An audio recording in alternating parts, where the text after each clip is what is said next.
Good afternoon, members of the Fourth Estate. As you can see here, we are the members of National Administration and Security Committee,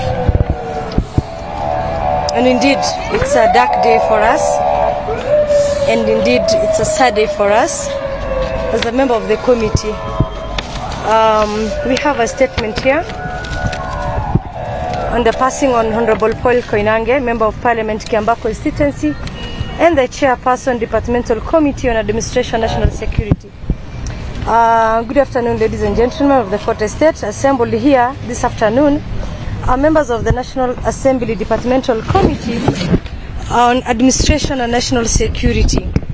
Earlier on today, we learned with a great shock the untimely demise of our colleague, who was also the chairperson of the committee, Honorable Koinange.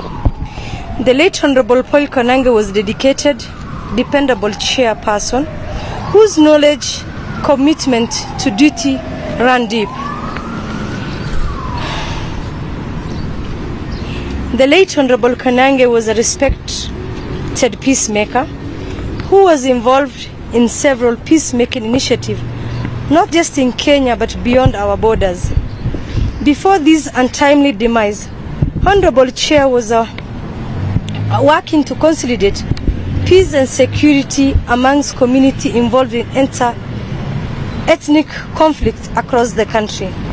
He served as members of parliament, as a member of parliament of the people of Kiambaa since 2013 to date. During his tenure in Parliament, Honorable Koinange served in several committees, departmental committees, Departmental Committee of Health, Departmental Committee of Delegated Legislation, and the Departmental Committee on Administration and National Security, in which he was the chairperson until his untimely death. Our heartfelt condolences to his family, friends, and the people of Kiambaa, whom he served honorably as a member of parliament. Indeed, as I said, Honorable Koinange was not just a chairperson, he was a father figure to us. Many of us here, he was a mentor. To me, I served as a deputy chairperson. I had a good working relationship with Honorable Koinange. I've learned a lot. He's a humble human being. God has removed a flower from our garden. It's really sad for many of us. Want to wish the people of Kiambaa that they have our support as the committee that he served as a chairperson and the family. We have woken up to the news of the passing on of Honorable Koinange, the MP for Kiambaa, and who up to the morning of his death today was the chair of the Departmental Committee on Administration and National Security. It is a death which has struck us harder than no death as Parliament. We served with him very well. By the time that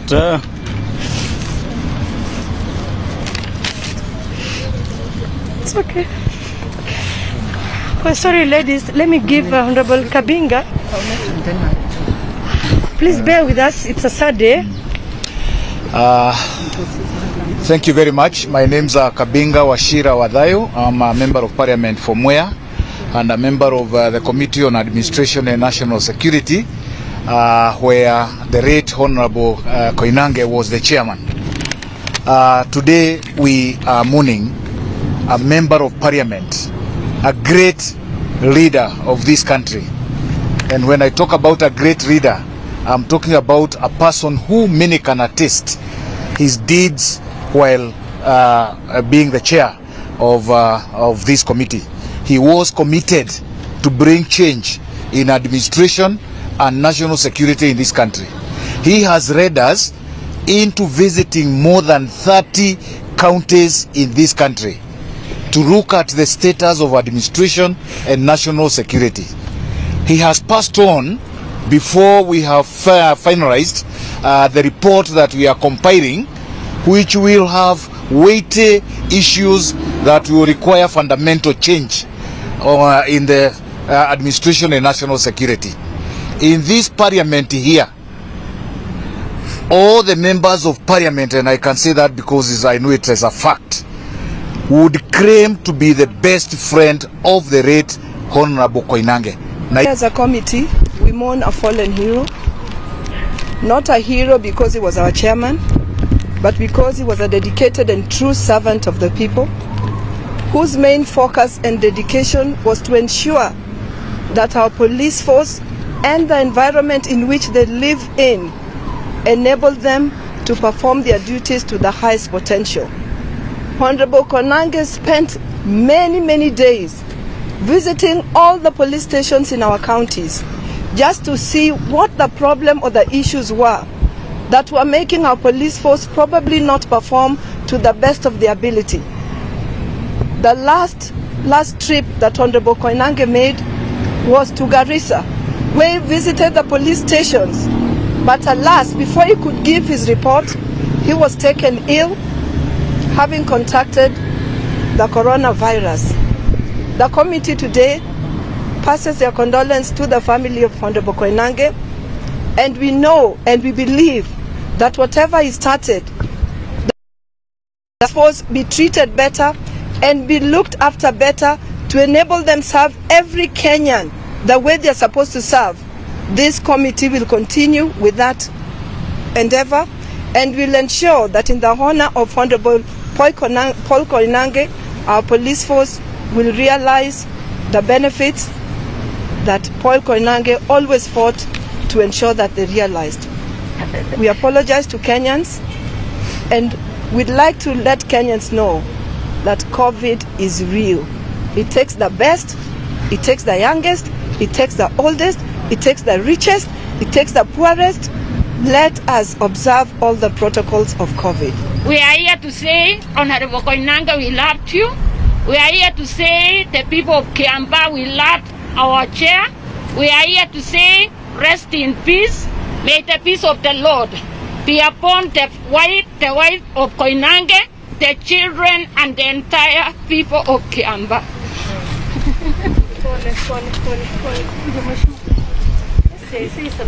Koinange has died at a time he was very passionate about ending drug trafficking in the country.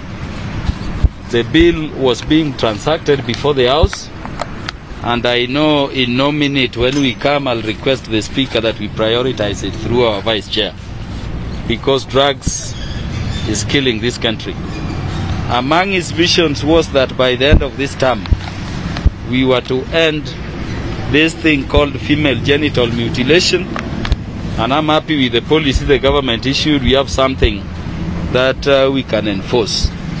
Honorable Koinange also had his vision, the idea that cattle rustling must come to an end within this term, and we were thinking of legislative and other interventions we could put into place to do it. But overall, Honorable Koinange believed in one united, peaceful and secure country. He is a leader whose death, I think, has robbed the entire security sector, the administration sector in the country. Those things he stood for. In the last meeting we had with the Border Patrol Unit, we went to Garissa. We came back. He was said to be unwell, but he was still very keen that we pursue them. So as members of the Committee on Administration and National Security in the National Assembly and Parliament, the best that we promise is that the vision he had for the security system in the country is a vision we must carry forth. We sat with him at home. So we mourn with Kenyans, we mourn with the family, and we pray. My utmost condolences to the President of the country for the trust I knew he had in Koinange, and of course the pain I know he has felt in the loss of our brother. Many are the occasions when we had difficult issues, he would even call the President directly and we resolve them. So it's a big loss to the country, but in his honor we'll be strong to soldier around and try filling into the gap. I thank you very much. Thank you.